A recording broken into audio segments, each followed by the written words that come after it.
नमस्ते दोस्तों। आज हम ओलंपिक खेलों के रोचक इतिहास में गोता लगाने जा रहे हैं, ये समझने के लिए कि यह कैसे शुरू हुआ और कुछ छुपे हुए तथ्यों को उजागर करेंगे जो आप शायद नहीं जानते। चाहे आप खेल प्रेमी हों या इस वैश्विक आयोजन की उत्पत्ति के बारे में जिज्ञासु, इस वीडियो में आपके लिए कुछ न कुछ जरूर है। तो चलिए शुरू करते हैं। ओलंपिक खेलों की उत्पत्ति प्राचीन ग्रीस में 776 ईसा पूर्व हुई थी। ये खेल ओलंपिया शहर में आयोजित होते थे और ज्यूस ग्रीक देवताओं के राजा को समर्पित थे। ये कहना भी महत्वपूर्ण है कि पहले ओलंपिक खेल केवल एक दौड़ स्टेडियम तक सीमित थे, लेकिन समय के साथ अन्य खेलों को भी शामिल किया गया। इन खेलों का महत्व केवल खेल प्रतियोगिता तक सीमित नहीं था, बल्कि यह एक धार्मिक उत्सव भी था। खेलों के दौरान ओलंपिया में एक पवित्र अग्नि जलाई जाती थी, जिसे कभी बुझने नहीं दिया जाता था। यह अग्नि ज्यूस के सम्मान का प्रतीक थी। प्राचीन ओलंपिक खेलों में महिलाओं को भाग लेने या यहां तक कि देखने की भी अनुमति नहीं थी। केवल कुंवारी लड़कियों को ही खेल देखने की अनुमति थी, और जो महिलाएं प्रतिबंध का उल्लंघन करती थीं, उन्हें मौत की सजा दी जाती थी। पहला दर्ज ओलंपिक इवेंट लगभग 200 मीटर की दौड़ थी, जिसे स्टेडियम कहा जाता था। समय के साथ कुश्ती, मुक्केबाजी, लंबी कूद, भाला फेंक और रथ दौड़ जैसे अन्य इवेंट्स भी जोड़े गए। केवल स्वतंत्र ग्रीक पुरुषों को भाग लेने की अनुमति थी और वे नग्न होकर प्रतिस्पर्धा करते थे, ताकि मानव शरीर और उसकी क्षमताओं का उत्सव मनाया जा सके। खेल हर 4 साल में आयोजित किए जाते थे, जिसे ओलंपियाड कहा जाता है। वे 5 दिनों तक चलते थे और इसमें धार्मिक अनुष्ठान, बलिदान और ओलंपिक शांति नामक एक संघर्ष विराम शामिल था, जो प्रतिभागियों की सुरक्षित यात्रा सुनिश्चित करता था।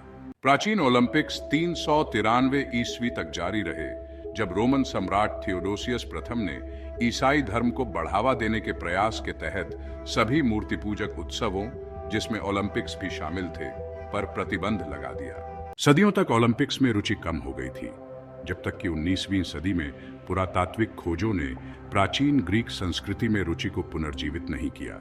ओलंपिक खेलों का पुनरुद्धार 19वीं सदी में पियरे डी कुबर्टिन द्वारा किया गया था, जिन्होंने 1894 में अंतर्राष्ट्रीय ओलंपिक समिति (आईओसी) की स्थापना की।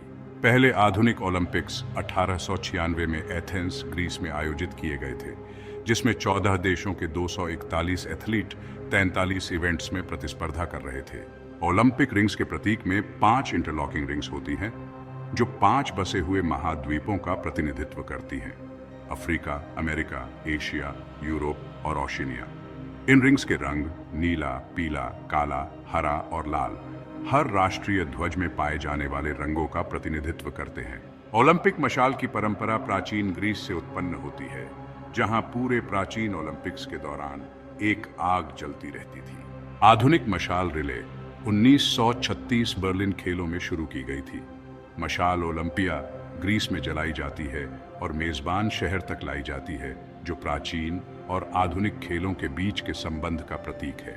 प्राचीन ओलंपिक खेलों में महिलाओं को भाग लेने या यहां तक कि उपस्थित होने की अनुमति नहीं थी। महिलाओं ने पहली बार 1900 में पेरिस ओलंपिक्स में प्रतिस्पर्धा की, जिसमें टेनिस और गोल्फ जैसे इवेंट्स शामिल थे। आज महिलाएं लगभग सभी उन्हीं इवेंट्स में प्रतिस्पर्धा करती हैं जिनमें पुरुष करते हैं। प्राचीन ओलंपिक खेलों के दौरान युद्ध बंद हो जाते थे और एक शांति संधि लागू होती थी, जिसे ओलंपिक ट्रूस या एकेचेरिया कहा जाता था। यह ट्रूस खेलों के दौरान सभी संघर्षों को समाप्त करने का आह्वान करता था, ताकि एथलीट और दर्शक सुरक्षित रूप से यात्रा कर सके। इस परंपरा को 1992 में आईओसी द्वारा पुनर्जीवित किया गया। 1936 बर्लिन ओलंपिक्स में अफ्रीकी अमेरिकी एथलीट जेसी ओवेन्स ने 4 स्वर्ण पदक जीते। यह जीत नाजी जर्मनी के नस्लीय श्रेष्ठता के दावे के खिलाफ एक मजबूत प्रतिक्रिया थी। ओवेन्स की सफलता ने पूरे विश्व में एक संदेश भेजा। जमैका के धावक उसैन बोल्ट को जीवित सबसे तेज व्यक्ति माना जाता है। उनके नाम 100 मीटर और 200 मीटर स्प्रिंट में विश्व रिकॉर्ड हैं, और उन्होंने 8 ओलंपिक स्वर्ण पदक जीते हैं।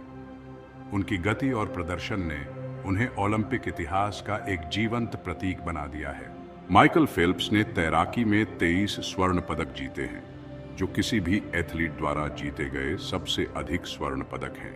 उनकी शानदार प्रदर्शन ने उन्हें तैराकी के इतिहास में सबसे महान बना दिया। कैथरीन स्विट्जर पहली महिला थी जिन्होंने 1967 में बोस्टन मैराथन पूरी की, जो पहले केवल पुरुषों के लिए था। उन्होंने महिलाओं के खेल में भागीदारी को बढ़ावा दिया। ओलंपिक गांव की अवधारणा 1932 लॉस एंजल्स खेलों में पेश की गई थी ताकि सभी एथलीट एक ही स्थान पर रह सकें। यह वैश्विक समुदाय और विभिन्न देशों के एथलीटों के बीच दोस्ती को बढ़ावा देने का एक प्रयास था। भारत ने पहली बार 1900 में ओलंपिक खेलों में भाग लिया और तब से लेकर अब तक कई शानदार प्रदर्शन किए हैं।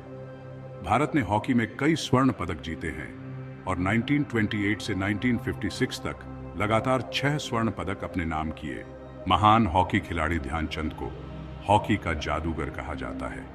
उन्होंने 1928, 1932 और 1936 के ओलंपिक खेलों में भारत को स्वर्ण पदक जिताया।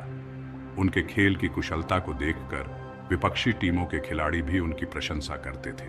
अभिनव बिंद्रा ने 2008 बीजिंग ओलंपिक में शूटिंग में स्वर्ण पदक जीतकर इतिहास रच दिया। यह भारत का पहला व्यक्तिगत स्वर्ण पदक था और इसे पूरे देश में जश्न के साथ मनाया गया।